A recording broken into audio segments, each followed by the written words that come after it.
Washington DC के Hilton hotel में शनिवार रात उस वक्त हड़कंप मच गया जब व्हाइट हाउस करेस्पॉन्डेंट डिनर के दौरान एक हथियारबंद युवक ने अंधाधुंध फायरिंग शुरू कर दी। इस होटल के भीतर डोनाल्ड ट्रंप और उनकी पत्नी मेलानिया ट्रंप समेत अमेरिका के कई दिग्गज अधिकारी मौजूद थे। सुरक्षा के कड़े इंतजामों के बीच 31 साल का हमलावर कोल टॉमस एलन शॉटगन, हैंडगन और चाकू लेकर होटल के बैंकेट हॉल में घुसने की कोशिश कर रहा था। जैसे ही वह मैग्नेटोमीटर स्कैनिंग पॉइंट पर पहुंचा और सुरक्षा कर्मियों ने उसे रोका तो उसने वहीं गोलीबारी शुरू कर दी।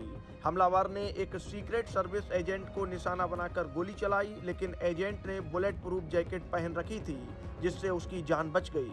सुरक्षा एजेंसियों ने तुरंत मोर्चा संभालते हुए डोनाल्ड ट्रंप और मेलानिया ट्रंप को सुरक्षित वहां से बाहर निकाला और हमलावर को मौके पर ही दबोच लिया। पुलिस की शुरुआती जांच में सामने आया है कि आरोपी अकेले ही इस पूरी घटना को अंजाम देने आया था। इस सनसनीखेज वारदात ने ठीक 45 साल पहले इसी होटल के बाहर हुए उस खौफनाक हमले की यादें ताजा कर दी हैं जब पूर्व राष्ट्रपति रोनाल्ड रीगन पर जानलेवा हमला हुआ था।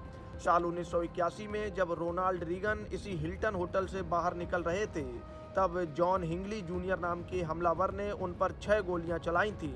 उस समय एक गोली रीगन के सीने में लगी थी और उन्हें कई दिनों तक अस्पताल में मौत से जंग लड़नी पड़ी थी। उस पुराने हमले में प्रेस सचिव जेम्स ब्रेडी और एक पुलिस अधिकारी भी गंभीर रूप से घायल हुए थे। ठीक 45 साल बाद फिर से उसी जगह पर वैसी ही वारदात दोहराई गई है। हालांकि इस बार गनीमत रही कि सुरक्षा घेरा नहीं टूटा और हमलावर मुख्य हॉल तक पहुंचने से पहले ही पकड़ लिया गया। वॉशिंगटन पुलिस और एफबीआई अब इस बात की गहराई से जांच कर रही है कि क्या हमलावर ने जानबूझकर इसी तारीख को और इसी होटल को हमले के लिए चुना था।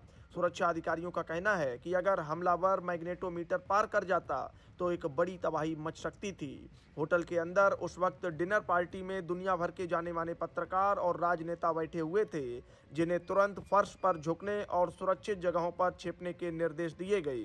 चश्मदीदों के मुताबिक फायरिंग की आवाज सुनकर पूरे होटल में चीख पुकार मच गई थी और सीक्रेट सर्विस के जवानों ने एक सुरक्षा दीवार बनाकर ट्रंप और उनकी पत्नी को घेरे में ले लिया था।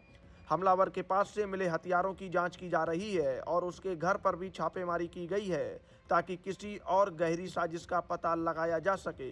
इस घटना ने पूरी दुनिया को हैरान कर दिया है क्योंकि एक ही स्थान पर 2 अलग अलग दौर के ताकतवर राष्ट्रपतियों को निशाना बनाने की यह दुर्लभ और डरावनी घटना है। हिल्टन होटल का यह इलाका अब सुरक्षा छावनी में बदल चुका है और राष्ट्रपति की सुरक्षा व्यवस्था की फिर से समीक्षा की जा रही है ताकि भविष्य में ऐसी कोई चूक न हो। फिलहाल हमलावर पुलिस की कस्टडी में है और उससे कड़ी पूछताछ की जा रही है। अमेरिका में राष्ट्रपति पद के चुनावी माहौल के बीच हुई इस घटना ने सुरक्षा और राजनीति दोनों को लेकर बड़े सवाल खड़े कर दिए हैं। विशेषज्ञों का मानना है कि 45 साल बाद उसी होटल में ऐसी घटना का होना सिर्फ एक इत्तेफाक नहीं हो सकता।